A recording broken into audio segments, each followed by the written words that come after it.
Chapter 41. The Seed of Life. What if in the end, after our bodies die, we get to meet the source called God, to discover how this life was not about who is wrong or right, but what if when we meet God, God asks, "Who have you loved back to life?" Such a worthy contemplation can shift the direction of any life within an instant.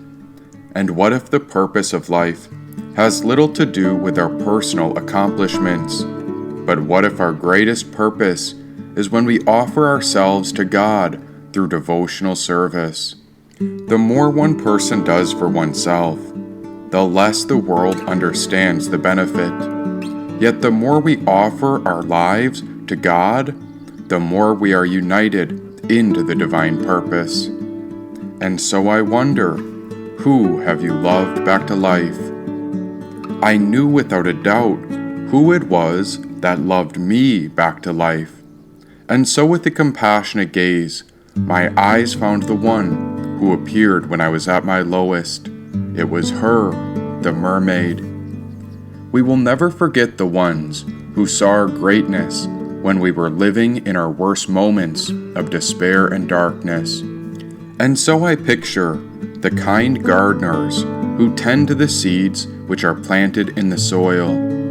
Why, who is it that comes to nourish us, to offer us selfless love, and reveal how we all have extraordinary coded within us?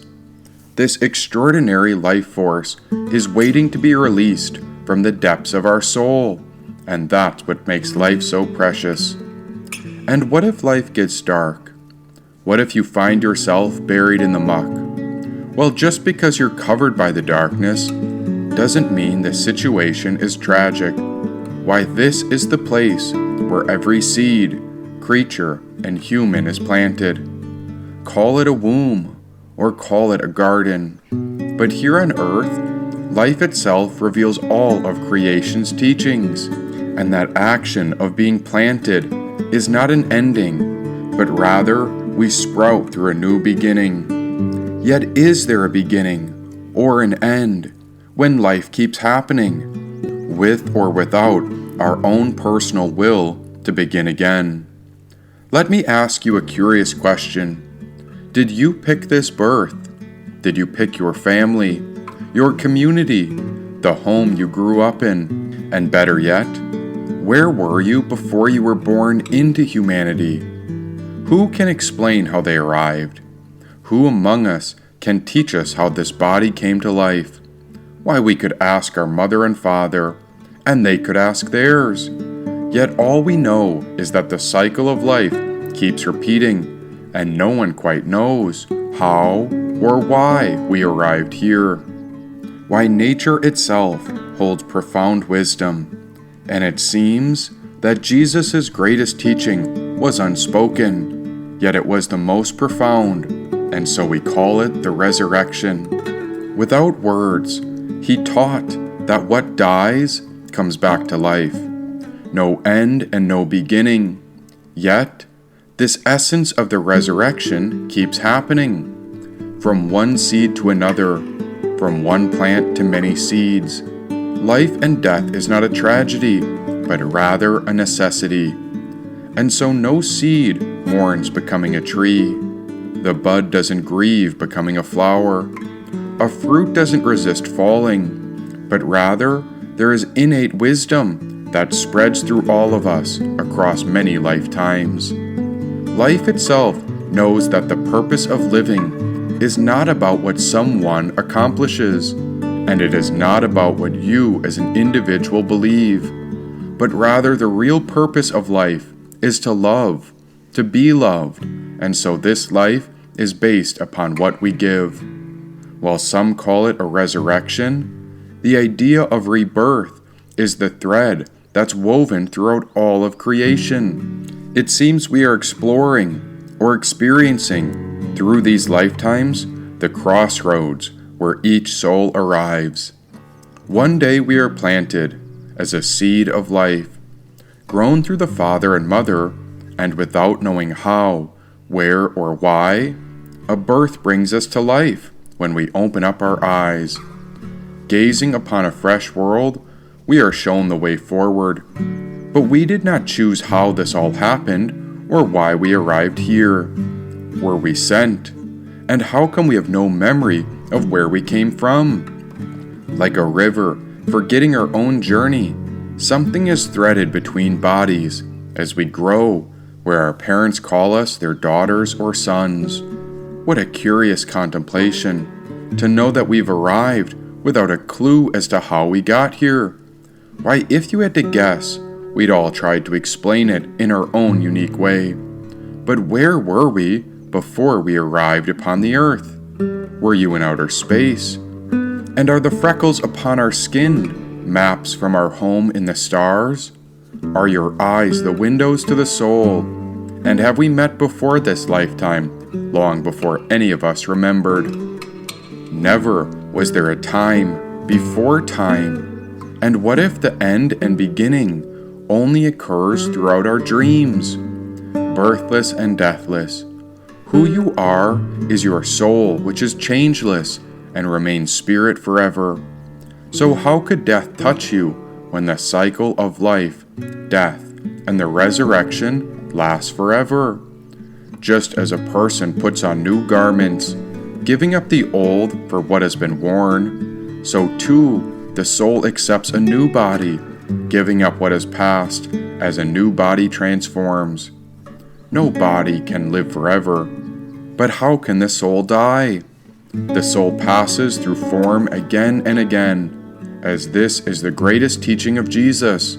It's why he offered up his body to be sacrificed. It is not unique only to Jesus, yet it seems to be his greatest teaching. Without a formal doctrine, Jesus expresses without words that you can kill the body, but you cannot harm the inner spiritual kingdom. For it lives within, and it comes back time and time again. We wear different bodies, as all of us shed these forms of our skin.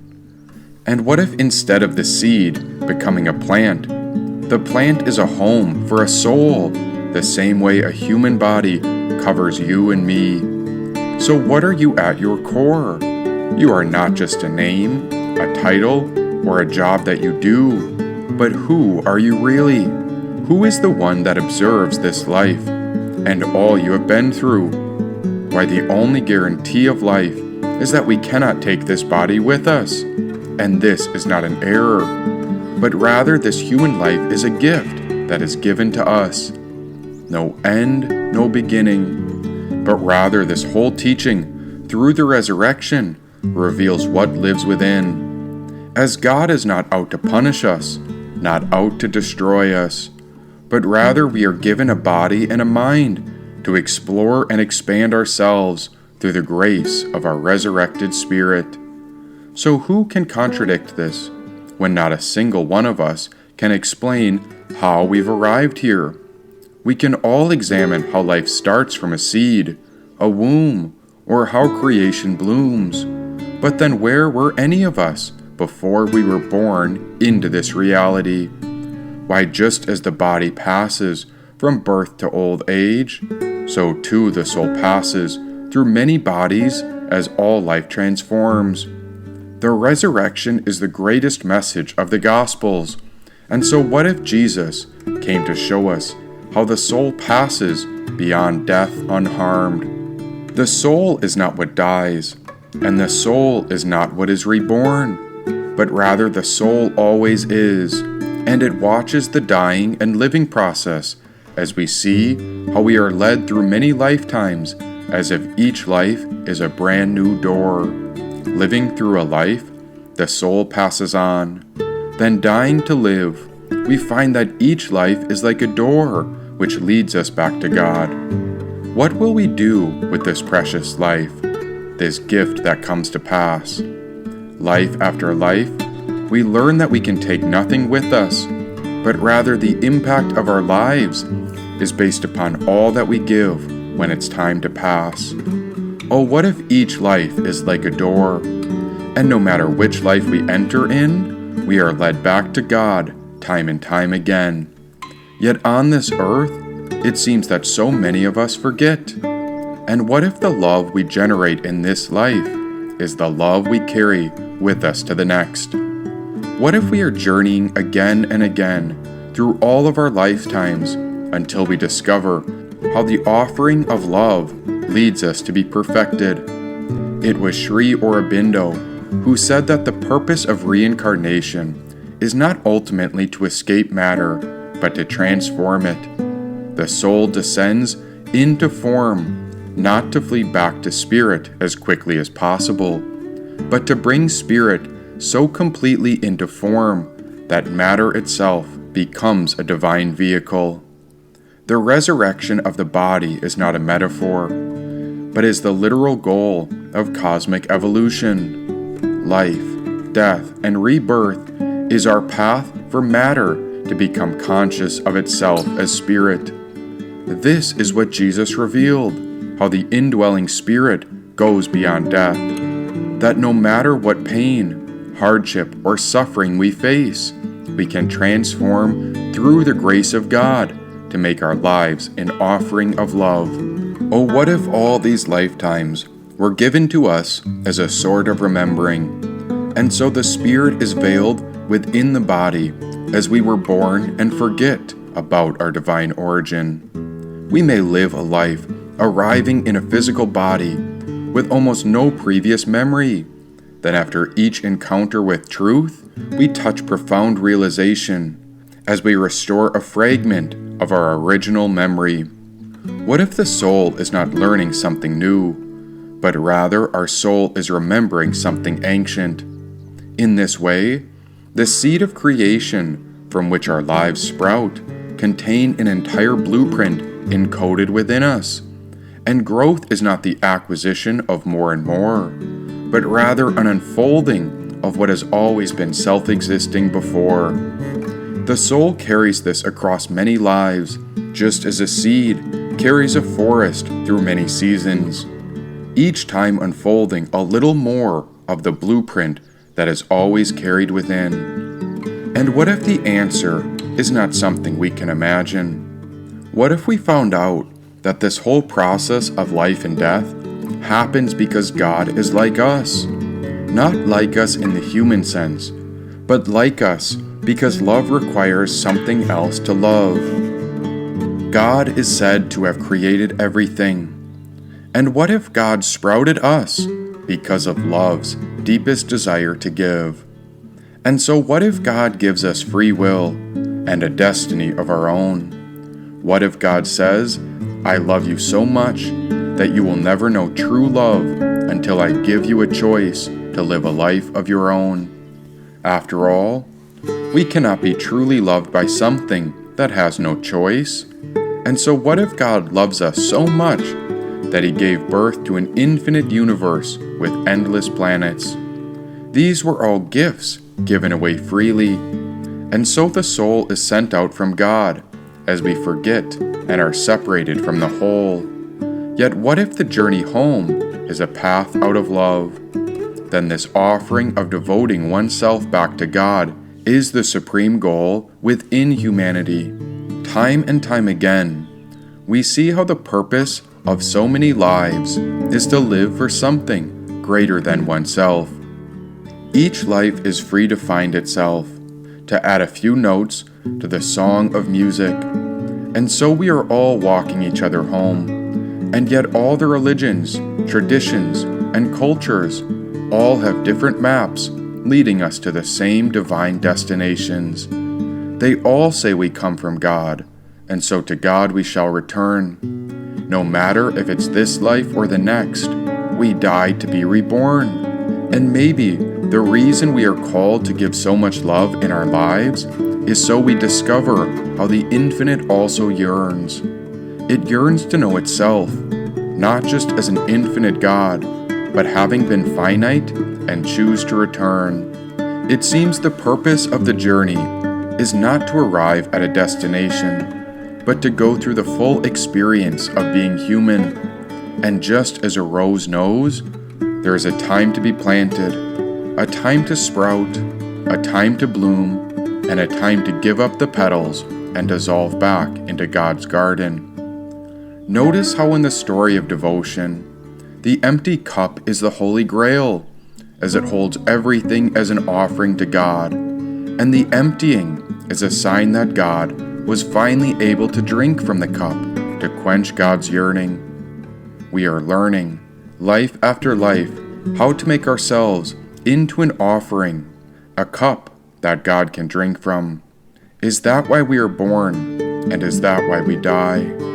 We are filled, then emptied, and it is through this process that we discover the purpose of our embodied lives. Oh, along our journey, we may get lucky to recognize how material things come and go. Upon this earth, we are bound by the nature of change. Yet when we look to the trees, the plants, the creatures, and the seeds, the heart of material matter is most concerned with what we have given away. There within the trees, the plants, and the animals lives a super soul that passes through all. This spiritual essence outlasts the winter, summer, spring, and the fall. It passes through us and all form, then gives birth to the new. Yet what is this essence that moves between all forms? And who is the grand creator who makes things fresh and new? Who can take credit as this exquisite artist? Who can make the transcendental substance which goes beyond time and space? Who is it that crafts the nature of our existence? Oh, how is it that every seed comes into the universe and arrives knowing exactly what to do? Whether it's planted in the dirt of a forest or in the center of a mother's womb, there is the potential for a future family, a future forest, or a rose garden, if only we find the courage to bloom. With my hand woven in the hand of the mermaid, we gazed upon the battlefield of earth, where the soil had been beaten and bruised. Yet with a quick smile from the mermaid, she touched the earth, and all the soil was renewed. Time will dissolve what happens here, as the blood of the battlefield has stained the earth. Yet this mermaid had the grit and grace to do what only heavenly beings had done before. She loved a man back to life, and through the union of opposites, only love can end the never-ending war. Finally, when the soil found relief, the sunlight poured down through the clouds, while gentle droplets of rain offered the wasteland something to drink. As the mermaid laid her fertile body upon the barren land, her eyes whispered to me. Ever since her and I laid under the roses, we had began to prepare our ritual to invite in a soul of a distant child. Together what was said in secret was done in preparation to strengthen ourselves to reach our highest potential. Her and I did this together as separate individuals so that we could cultivate the optimum energy to bring forth new life into the world. We started with simple steps to expose our shadows and heal any old wounds. We joked we would be the rulers of our kingdom, where we would reclaim our innate power to lead from our spiritual essence, where we could serve and do the most good. As Jing is the spiritual essence of life in Chinese medicine, we sought the purest way to cultivate our life force to its peak potential. Whatever was needed, we joyfully did the work to strengthen our body, calm the mind, open our awareness, and rest in our spiritual essence so that the masculine seed and feminine womb would be as pure as possible to call forth a child. It wasn't always easy, but it was simple. We did whatever it takes, exposed whatever must be exposed, and we strived to heal fully for the sake of our future child. Under the roses, we built a map where we tracked all of our spiritual practices, from food intake, prayer, meditation, yoga, cycles, gratitude, and even social consumption. We captured methods and progress to understand how we could refrain from disturbing patterns or things that drained our energy. That way we could come together and create an offering to God and build a home for a child through pure union. After this had been set in motion, the mermaid and I found ourselves alone upon the soil at home, where our masculine and feminine essence joined into pure union. There the seed was planted, where new life would have the opportunity to come forth. Not our will, but God's will. And so we surrendered to the divine with a prayer that it would lead us to the life we were meant for. With our spiritual nature woven together in sacred partnership, we were connected at the hip. We had come together into the path of bhakti, and with our eyes gaze united together, we understood that our lives would be offered up in loving devotional service.